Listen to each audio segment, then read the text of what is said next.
Hi, this is David from Il Divo.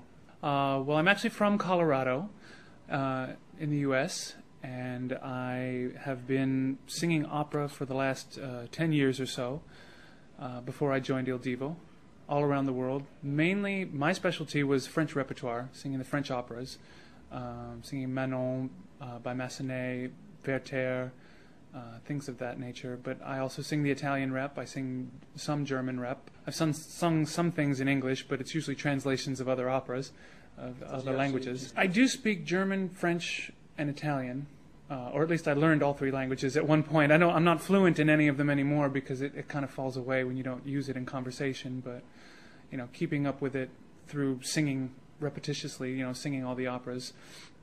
A bit of vocabulary still sticks in there. I started singing actually music theater in high school, and it wasn't until senior year of high school, or actually when I got to college, that I had heard my first opera, and decided at that point this was where I really wanted to go with the direction of my voice. After I decided I wanted to sing, I went to a musical conservatory. I went to Oberlin Conservatory in Ohio, and I studied there for 5 years. I got a bachelor's of voice and a master's of opera theater. And after that, I went and became part of an apprentice program in Pittsburgh for 2 years.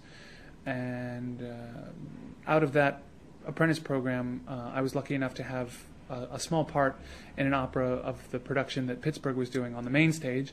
And the agents that I'm currently with, my opera agents with Columbia Artist Management, they happened to be there and hear me, and they invited me to audition for them, and I did, and they've sort of handled my operatic career since then. So it's been about 10 years now that I've been running with them. They've been absolutely on the ball for everything. They've been very careful about building step by step. Prior to Il Divo, actually one of the things I was most recent in was a production of La Boheme on Broadway in New York. Baz Luhrmann's La Boheme was the only opera to be on Broadway, and I thought, in actuality, one of my things about opera was I felt that it's such a closed market.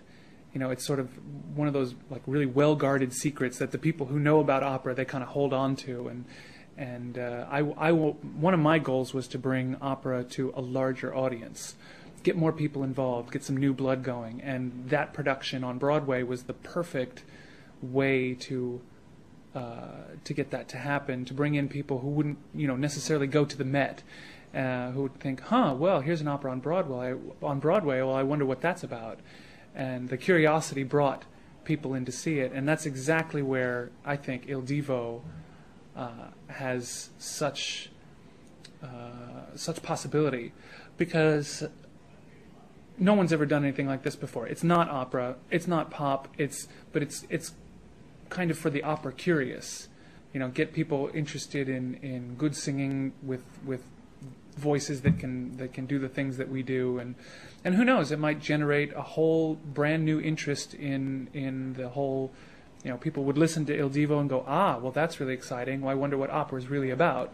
Go out and maybe investigate, maybe go see a show at Covent Garden or ENO or something like that. Obviously, opera has a major influence on the way I view music in general, and having come up in the conservatory and seeing it from that angle. But truly, I don't really listen to opera unless I'm working or studying opera. Because it's like I don't want to take my work home with me. So, I listen to jazz, I listen to pop, I listen to the radio. Sometimes I'll put on a random radio station that I don't even know what they play, just to listen to different music. I like artists who come up with new and different things. I love Björk. I like Radiohead. I also love techno music. I listen to that quite a bit. Because I like what they do. They take already established music. If they're not writing new pieces, they take already established music and throw such a different spin on it that it sounds like a new piece even. And that's kind of what we do. We've taken these. We have some new songs, but we also have some standard songs. We have "Unbreak My Heart," we have "My Way." But they sound completely brand new, as if as if they've not been done before.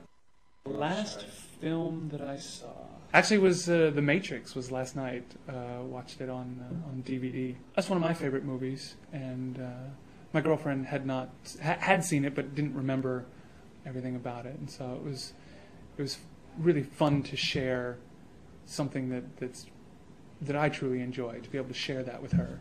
I'm reading a book. I've just started a new book. It's The Secrets of the Da Vinci Code Revealed, because I just recently read the Da Vinci Code, and it's so funny. Everybody kept saying, "You gotta read Da Vinci Code. You gotta read Da Vinci Code. You gotta." And I'm the type of personality that if everyone's doing it, I'm not gonna do it.